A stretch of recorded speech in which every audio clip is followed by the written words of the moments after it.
Assets, a word that causes a lot of doubts. However, in a simple and summarized way, we come to the conclusion that assets are everything we own throughout life, including the money we have invested, furniture, automobiles, among other assets that have a financial value.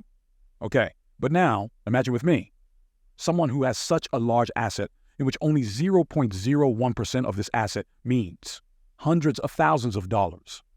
Well, it's obvious that I'm talking about billionaires. And wait, I'll talk more about that as we go through this video. Well, back to the reality of the United States. The word assets, surely it's not heard frequently around here, especially since a large portion of the population doesn't even have a single dollar of assets. And surely there are many social problems in the United States. But here, I'll talk about financial education. So, before everything, in this specific video, I'll only consider assets and cash. All right, let's go. You here in this video probably have an income, meaning money you receive regularly. And the most common thing is that it's monthly. In short, the paycheck at the end of the month. So we come to the conclusion that income is the inflow of money. Every penny that comes in for you is income, which in the context of the economy is called flow. And remember this term well, because you'll understand it in a very simple way later on.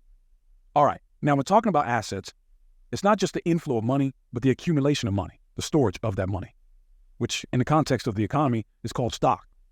So remember this term well too.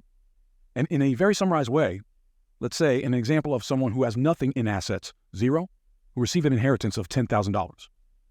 Meaning thinking like this person would have assets now of $10,000, right? They would. However, if the person gets excited with this amount in the account and spends it all in a certain period, they would be back to square one. And believe me, the easiest thing in the world is to spend money, be it on parties and nightlife, trips, clothes, or anything that just takes money away from you. And you might think no one would do that, spend $10,000 with such irresponsibility. But that's extremely common, especially nowadays, where status is highly valued, especially on social media. And as mentioned in the book Financial Psychology, spending money to show people how much money you have is the fastest way to have less money. And we clearly see this in the hypothetical example I made. So the person ends up having $10,000 in assets, but without the necessary financial education, they spend it all, going back to zero assets. So seeing it like this, we can take income, which in this case is the flow, as an open tap. Every time money comes in, that flow is going out there from the tap, while assets are a bucket that, in this case, stores the money when the tap is open, meaning the stock. Now, it's much easier to understand, right? The flow is the input, meaning the opening of the tap when you receive the money. Stock is the storage of this flow when this money is saved. I think just by example, I deserve your like, right? But now, most people live with this leaky bucket as they receive their paycheck and don't even come to accumulate money, as nothing is saved. So the flow is there every month, but there's really no stock. And of course, with a low income, for example, a minimum wage, it's much more difficult to build this stock because imagine a young person who receives a minimum wage monthly, who has their expenses at home and saving on weekends. They manage to save about $100 per month, meaning they always live on the edge there in a very disciplined way. And now, imagine the businessman who has a net profit of about $50,000 monthly. They can live on $20,000 and save to invest the remaining $30,000, for example. So, in a year investing $100 every month, this young person would have about $1,200, while the businessman investing $30,000 every month would have about $360,000. And this without considering the returns on investments, because by investing, we already earn a percentage just by having the money invested. And of course, the more money invested, the greater the value of the returns. That's obvious, right? So there is indeed this significant difference in income where with a higher income, you can build a larger asset in much less time.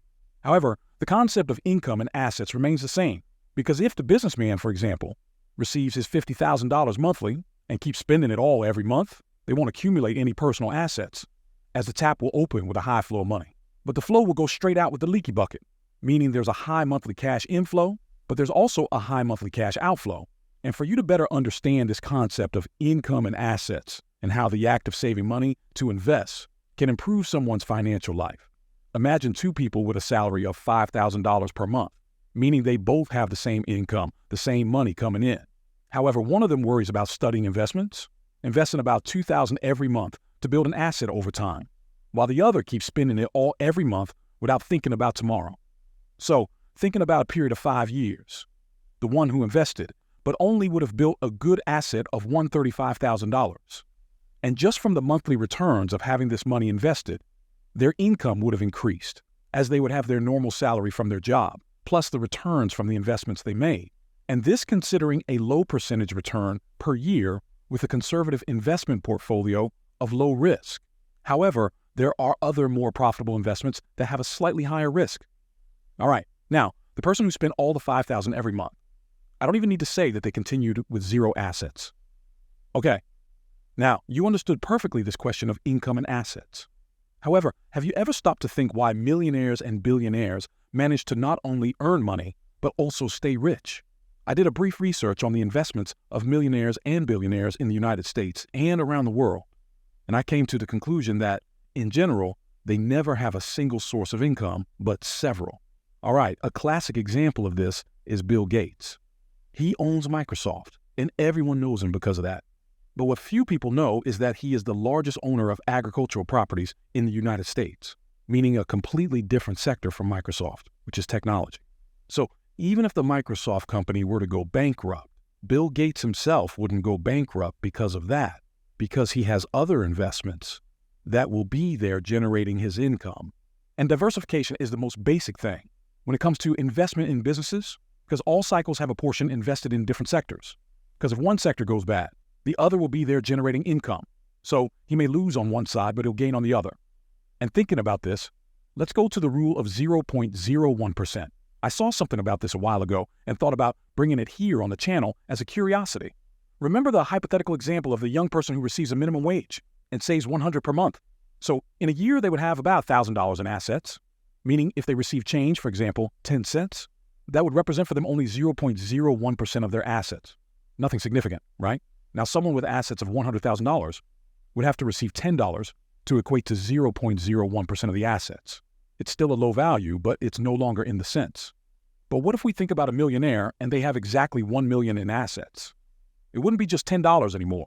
You can add one more zero there, making it $100 to represent only 0.01% of the assets.